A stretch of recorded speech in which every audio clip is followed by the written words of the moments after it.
और बुलेटिन की शुरुआत इस वक्त की बड़ी खबर के साथ करेंगे। राजधानी रांची में सिरम टोली फ्लाईओवर के रैंप को लेकर विवाद थमने का ही नाम नहीं ले रहा है। दिन पर दिन सरकार से झगड़ा बढ़ता ही जा रहा है।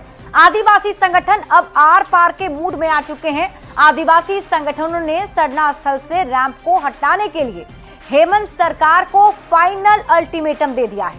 क्या है इस बार की रणनीति, इस रिपोर्ट में देखिए।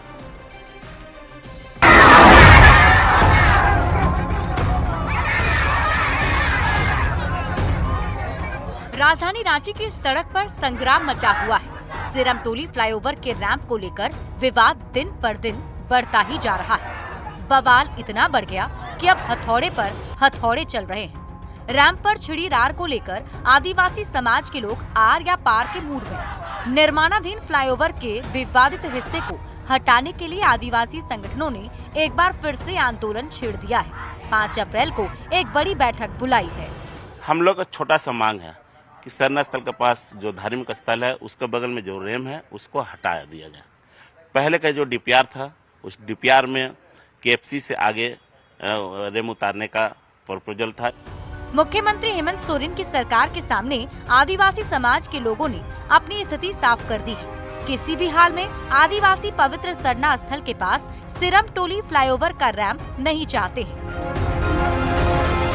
बीते दिनों हेमंत सरकार ने रैंप को 6 मीटर काटकर छोटा भी किया, लेकिन आदिवासी इस फैसले से खुश नहीं है। वो किसी भी हाल में पवित्र सरना स्थल के गेट नंबर 1 और गेट नंबर 2 के सामने रैंप को देखना नहीं चाहते।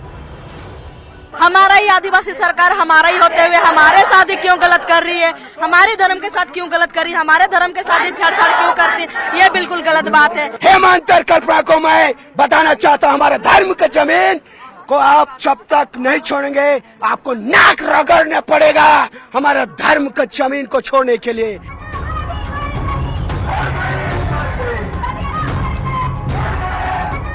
आदिवासी समाज के नेता और आदिवासी मूलवासी मंच के कार्यकारी अध्यक्ष सूरत टोप्पो हर हाल में रैंप को हटाने की मांग पर अड़े हैं, जिसके कारण लंबे समय से चला आ रहा ये विवाद अब और भी तूल पकड़ता जा रहा है। हमें बहुत तकलीफ है। हमारा धार्मिक स्थल को छीना जा रहा है, बर्बाद किया जा रहा है। आदिवासी को पहचान ही धार्मिक स्थल से होता है और कहीं न कहीं इस राज्य का सरकार नहीं चतेगा तो हम लोग झारखंड तमाम ऐसा सड़क में लड़ने का भी काम करेंगे। एक और झारखंड सरकार सरना पर्व से पहले इस मुद्दे को सुलझाने की कोशिश में है, तो दूसरी ओर आदिवासी संगठन एक कदम भी पीछे हटने को तैयार नहीं। ऐसे में देखना होगा कि सिरम टोली फ्लाईओवर रैंप को लेकर गहराता विवाद आगे कहां जाकर थमता है। रांची संवाददाता संजय सिन्हा के साथ ब्यूरो रिपोर्ट न्यूज़ 18। तो सिरम टोली फ्लाईओवर रैंप विवाद को लेकर एक और आदिवासी संगठनों का आंदोलन है, तो दूसरी ओर सियासत भी गरमाई हुई है। नेता प्रतिपक्ष बाबूलाल मरांडी ने हेमंत सरकार पर काफी संगीन आरोप लगाए हैं। बाबूलाल मरांडी ने आरोप लगाया है कि हेमंत सरकार सरना स्थल के अस्तित्व को ही खत्म कर देना चाहती है। इस पर क्या है सत्ताधारी दल जेएमएम का जवाब, इस रिपोर्ट में देखिए।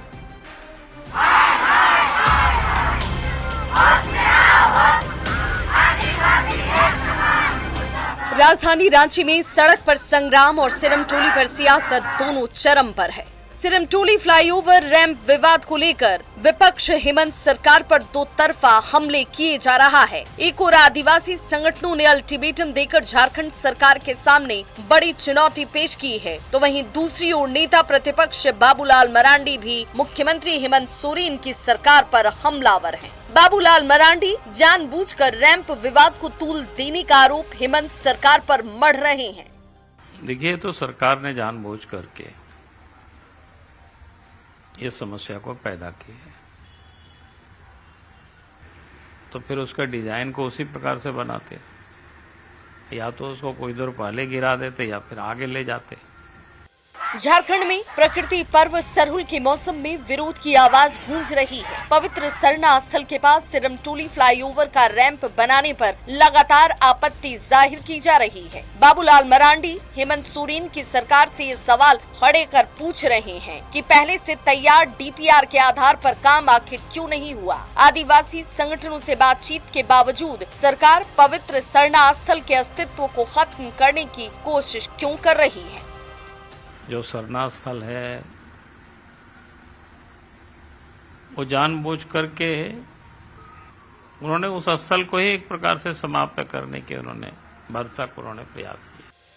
पूर्व मुख्यमंत्री और प्रतिपक्ष के नेता बाबूलाल मरांडी के इन संगीन आरोपों पर भला सत्ताधारी दल भी कहां चुप बैठने वाला था। सरहुल और सरना स्थल पर सियासी टिप्पणी का जेएमएम ने विरोध किया। पार्टी महासचिव सुप्रियो भट्टाचार्य ने बाबूलाल पर पलटवार किया और आदिवासियों को भरोसा दिया कि हेमंत सरकार उनके हित में ही काम करेगी। उनकी जो सोच है ये पृथकतावादी सोच है, ऐसा कोई मामला नहीं है। लगातार लोग संपर्क में है और कल आप देखेंगे कि जब सरहुल का मेला लगेगा वहां पर जब कारवां पहुंचेगा तो किस उत्साह के साथ होगा ये भी आप लोग देख रहे हैं। सत्ताधारी दल ये दावा कर रहा है कि सरहुल की शोभा यात्रा में कोई रुकावट नहीं आएगी, आदिवासियों को कोई परेशानी नहीं होने वाली है। आरोप है कि विपक्ष में बैठी बीजेपी आदिवासियों के बीच भ्रम फैलाने की कोशिश कर रही है। ऐसे में ये देखना होगा कि आरोप और प्रत्यारोप की सियासत से सिरमटोली फ्लाईओवर को लेकर कोई निदान निकलता है या राजनीतिक रार आगे भी जारी रहेगी। रांची संवाददाता संजय सिन्हा के साथ ब्यूरो रिपोर्ट न्यूज़ 18। और अब बात उस शख्स की जो झारखंड में आतंक का पर्याय बन चुका था, लेकिन खात्मे के बाद भी उसका खौफ परेशान कर रहा है। हम बात कर रहे हैं गैंगस्टर अमन साहू की। पुलिस एनकाउंटर में मारे जाने के बाद अब अमन साहू के गुर्गे खौफ पैदा करना चाहते हैं, जिसका जवाब पुलिस उसी अंदाज में देने को कह रही है जो हश्र उनके आका का हुआ था। क्या है झारखंड पुलिस का मास्टर प्लान, हमारे इस रिपोर्ट में देखिए।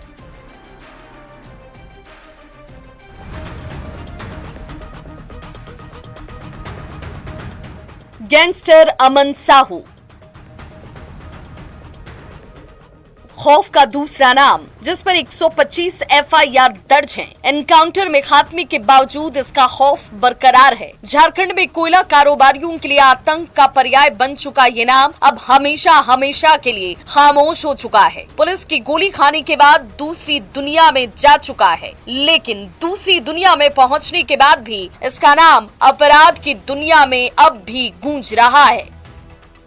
राहुल सिंह, जी हाँ, ये वो नाम है जो अलग अलग माध्यम से गैंग को एक्टिव रखने का प्रयास कर रहा है, जिसे झारखंड पुलिस खत्म करने का प्लान तैयार कर चुकी है। इस अपराधी का खौफ झारखंड, छत्तीसगढ़, उड़ीसा, बंगाल, बिहार 5-6 राज्यों में था और इसने पूरे इंटरनेशनलीकरण जिसको बोलते हैं ना, क्राइम का कर रखा था। इसका लॉरेंस बिश्नोई गैंग से कनेक्शन था, इसका दिल्ली के बड़े बड़े गैंगस्टर से कनेक्शन था, पंजाब हरियाणा से कनेक्टेड था। अमन तो चला गया, लेकिन इस साम्राज्य को बचाने, इसे चलाने, खौफ को कायम रखने की जिम्मेदारी अब राहुल सिंह के कंधों पर है। राहुल सिंह भी एक खतरनाक गैंगस्टर है जो सोशल मीडिया के जरिए खतरनाक हथियारों की नुमाइश कर डर का माहौल बनाना चाहता है और कह रहा है कि हम जल्द लौटेंगे। हालांकि डीजीपी ने साफ कर दिया कि चाहे जो कोई भी हो, कानून के दायरे से बाहर काम करेगा तो उसे सबक सिखाया जाएगा। झारखंड के सभी अपराधियों को हम लोग कानून के द्वारा कानूनी कार्रवाई निश्चित करेंगे उन पर, और कानून में जो भी है, वो मयंक सिंह हो, राहुल सिंह हो, कोई भी हो, सभी अपराधियों पे कार्रवाई होगी। और अभी चूंकि नए कानून में पुलिस को काफी अधिक शक्ति प्राप्त हो गई है ऑर्गेनाइज्ड क्राइम पे काम करने की। बहरहाल अमन को मार गिराया गया है। अमन गैंग के गुर्गों पर भी कार्रवाई जारी है, जिसमें मयंक सिंह, प्रिंस खान, अमन श्रीवास्तव के साथ विकास तिवारी पर बहुत जल्द शिकंजा कसा जाएगा। बस इंतजार करिए इन सभी के ऊपर झारखंड पुलिस की नकेल कब तक कसी जाती है। रांची से न्यूज़ 18 के लिए ओम प्रकाश की रिपोर्ट। नोएडा में हुए लैम्बोर्गिनी एक्सीडेंट में झारखंड के साहिबगंज का रहने वाला एक मजदूर भी घायल हुआ है। आरोपी के नाम पर एफआईआर दर्ज नहीं हुई। नाम पता होने के बाद भी एफआईआर में अज्ञात लिखा गया है। ये रिपोर्ट।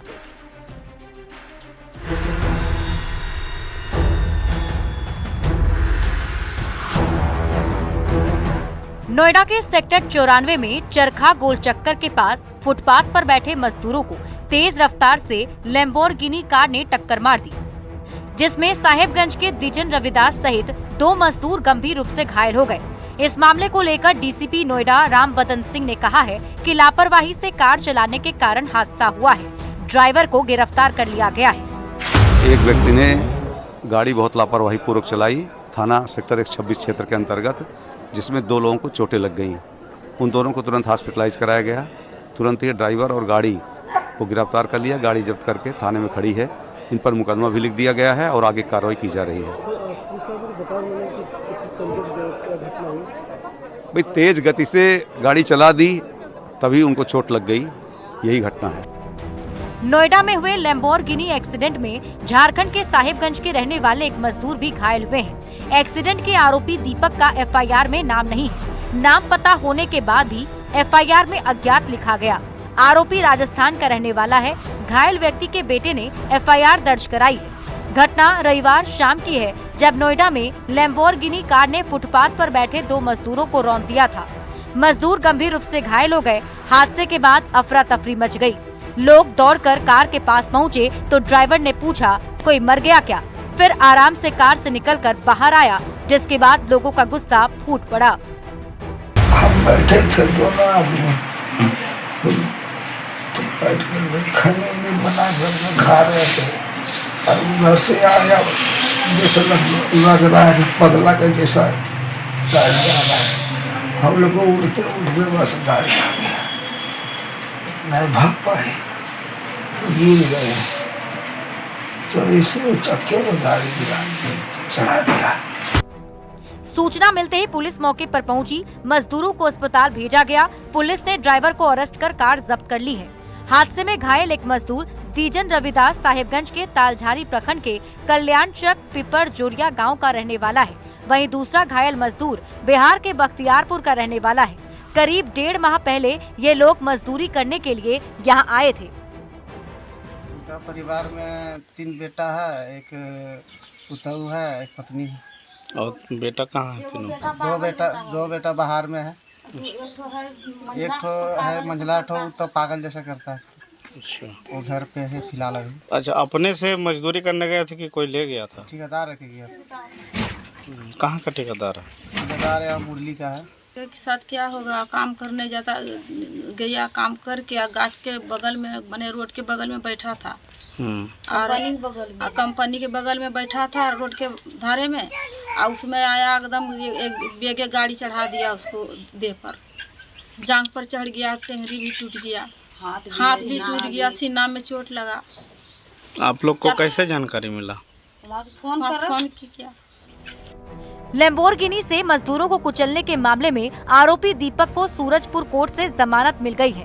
कार यूट्यूबर मृदुल की बताई जा रही है। कार का ड्राइवर दीपक कुमार अजमेर का रहने वाला बताया जा रहा है। फिलहाल घायलों का इलाज चल रहा है और पुलिस एक्शन में जुटी है। से संवाददाता शंकर आनंद के साथ साहिबगंज से पवन कुमार रॉय की रिपोर्ट।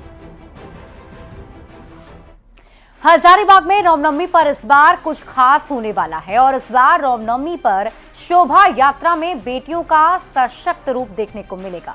आर्ष कन्या गुरुकुल में दिल्ली और हरियाणा से प्रशिक्षकों को बुलाकर बेटियों को लठबाजी और तलवारबाजी सिखाई जा रही है। इन लड़कियों को अभ्यास करता देख आप भी दांतों तले उंगली दबा लेंगे।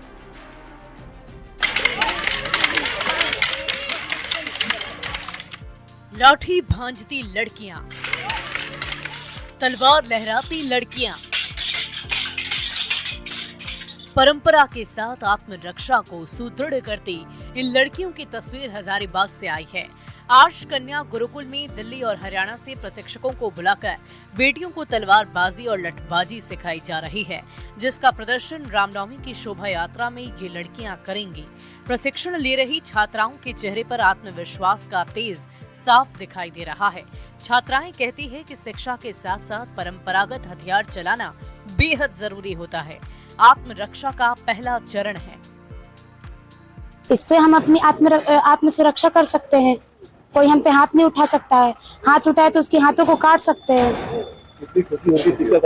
बहुत ही ज्यादा खुशी होती है कि हम अपने ऊपर निर्भर रहते हैं। तो रामनवमी में लाठी तलवार, लेजियम, भाला, ये सब कराटे, उसू, ये सब दिखला सकते हैं और फिर लोगों को ये।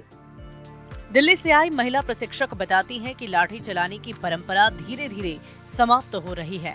हजारीबाग की रामनवमी में भव्यता बरकरार रहे, इसे देखते हुए नई पीढ़ी को रामनवमी को लेकर तैयार किया जा रहा है। और यहाँ पे वीरांगनाओं को रामनवमी के उपलक्ष्य में यहाँ पे लाठी, तलवार, छुरी, भाला सिखाया जा रहा है। डिफेंस और योग दोनों चीजें सिखाई जा रही है, जिसमें हमारी जो सभ्यता है, संस्कृति है, जैसे लोग भूलते जा रहे हैं, गुरुकुल की परंपरा, लोगों तक ये परंपरा पहुँचाई जा रही है। गुरुकुल के आचार्य कौटिल्य भी कहते हैं कि बेटी हो या बेटा, दोनों समाज के अंग हैं और इसीलिए रामनवमी के जुलूस में इन्हें प्रदर्शन के लिए तैयार किया जा रहा है। हमने सभी शहरों में ये देखा है कि या तो लड़के या तो पुरुष ऐसे कलाओं में अस्त्र शस्त्र संचालन में आगे निकलते थे। इन इस ट्रेंड को गुरुकुल ने चेंज किया कि बेटियां भी इस कार्य को कर सकती हैं।